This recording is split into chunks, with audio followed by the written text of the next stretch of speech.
नमस्कार दोस्तों, स्वागत है आपका फिर से एक नए वीडियो में।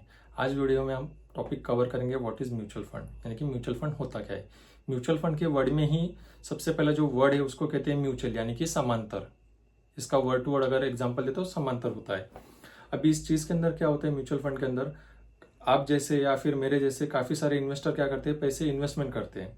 ठीक है, इकट्ठा पैसा जमा होता है और उस पैसे को जो म्यूचुअल फंड कंपनी एक फंड मैनेजर एक मैनेज किया होता है। तो उस टाइम पे वो फंड मैनेजर सभी के जितना भी पैसा हमने कलेक्ट किया है वो इन्वेस्टमेंट करता है स्टॉक मार्केट में। फॉर एग्जाम्पल अभी उसके पास 100 रुपए हो गए और वो इन्वेस्ट कर रहा है 100 कंपनियों में। हर एक कंपनी में एक एक रुपया वो इन्वेस्टमेंट करेगा, यानी कि डाइवर्सिफाइड करेगा। जितना डाइवर्सिफिकेशन होगा उतना ही उसका जो भी रिस्क होगा वो कम होगा और रिटर्न्स भी उसके ज्यादा बढ़ जाएंगे। अभी फंड मैनेजर का काम होता है कि इस चीज के अंदर कम से कम रिस्क हो और ज्यादा से ज्यादा रिटर्न्स हो। सो उसके वजह से वो जितना चाहे उतना वो डाइवर्सिफाइड करता है। फॉर एग्जाम्पल अभी अगर आप घर पे अगर आप सामान लेने जा रहे हो, फॉर एग्जाम्पल मार्केट में चले गए, आप मार्केट से आते आते आप अंडे लेते आ रहे हो। अभी अंडे अगर आप एक ही थैली में रखोगे, अगर आपका इन एक्सीडेंटली कुछ होता है, वैसा होना नहीं चाहिए, अगर होता है तो आपका अगर बैग आपका नीचे गिर गया तो आपके सभी के सभी अंडे फूट जाएंगे। अगर आप उस टाइम पे अगर आप 2 या 3 कैरी बैग अगर कैरी करते हो, 2 हाथ में 2 कैरी बैग या ऐसे कैरी करते हो, उस टाइम पे अगर एक हाथ को आपका धक्का लग जाए तो आपकी एक दूसरी कैरी बैग मतलब एक कैरी बैग आपकी नीचे गिर जाएगी। तो उसमें से फॉर एग्जाम्पल उसके अंदर 2 अंडे थे तो वो टूट गए, लेकिन बाकी के जितने भी आप अंडे रखे थे वो तो आपके सेफ हो गए। ये सिंपल सा एग्जाम्पल है डाइवर्सिफिकेशन का। तो जितना भी आपका इन्वेस्टमेंट होता है वो डाइवर्सिफाइड होना चाहिए।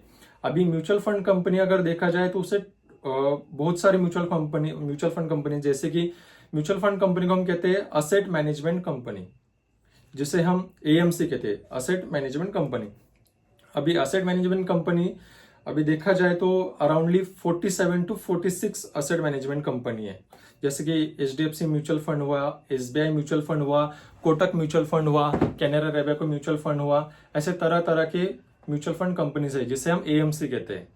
अभी जब भी आप म्यूचुअल फंड में इन्वेस्टमेंट करते हो तो उस टाइम पे आपको डिपेंड करता है कि आपको रिस्क कितना लेना है, उसके हिसाब से आपकी इन्वेस्टमेंट होती है। फॉर एग्जाम्पल अगर आपको कम रिस्क लेना है तो आपको कम से कम रिटर्न्स मिलेंगे।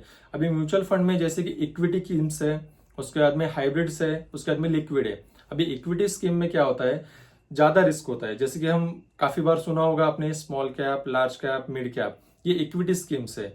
और हाइब्रिड स्कीम में आपने सुना होगा balance advantage fund, hybrid equity funds, ये हुआ हाइब्रिड।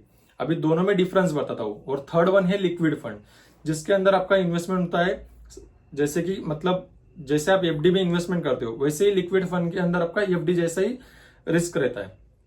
अभी इक्विटी फंड्स में क्या होता है, आपका जितना भी पैसा रहता है वो पूरा का पूरा इक्विटी, यानी कि ज्यादा रिस्क रहता है, जिसके अंदर आपको रिटर्न्स भी उसके अंदर ज्यादा मिलते हैं। उसका इक्विटी रेशियो रहता है, अगर आप 100 रुपीज आप इन्वेस्टमेंट करते हो, फॉर एग्जाम्पल 100% में से आपका 90 to 90% आपका शेयर मार्केट जो स्टॉक्स रहते हैं उसके अंदर आपका इन्वेस्टमेंट होता है।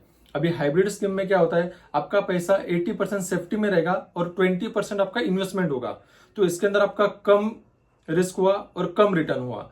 अभी लिक्विड फंड में क्या होता है, जितना भी आपका पैसा रहता है वो स्टॉक मार्केट के अंदर इन्वेस्टमेंट नहीं होता है, वो इन्वेस्टमेंट होता है गवर्नमेंट एंड सिक्योरिटीज बॉन्ड्स में, उसके बाद में गोल्ड्स में होता है, एनसीडीज रहते हैं, उसके अंदर आपका इन्वेस्टमेंट होता है।